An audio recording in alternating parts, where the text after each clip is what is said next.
Caitlyn, I'm sure it wasn't lost on you that there is now a trove of 20 minutes worth of video that, it's body cam, so it sweeps pretty wildly. But you and I both know from a forensic and pragmatic approach to crime solving, that is like manna from heaven. They can still frame every moment of that video and see absolutely everything in the background. What do you assume they're going to be looking for?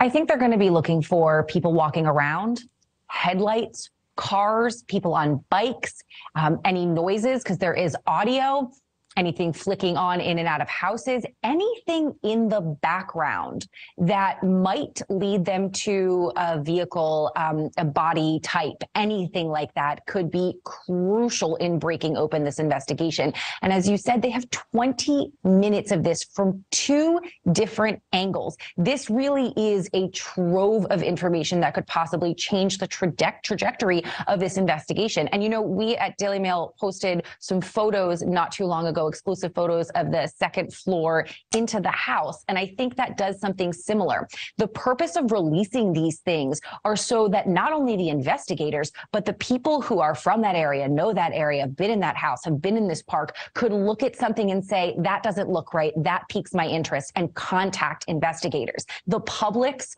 viewing of these things is integral to solving this case.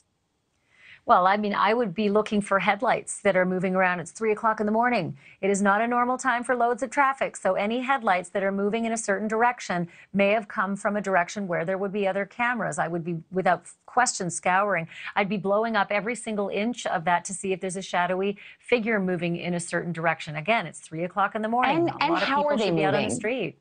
How are they moving? Exactly. How are the cars driving? Is it oddly slow? Is it really fast? Are they running? Do they look suspicious? Do they look like they're hiding from something? Are they moving swiftly? Right. Do they discard something? These could all be really important points. Huge. Not only that, but how about all those lights that are on in the buildings that are surrounding campus?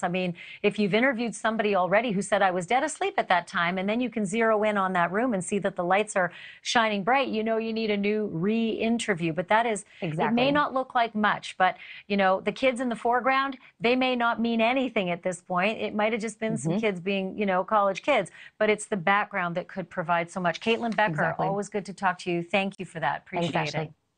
Thank you for watching. Go to newsnationnow.com to find NewsNation on your television provider. And don't forget to click the red subscribe button below to get more of NewsNation's fact-driven, unbiased coverage.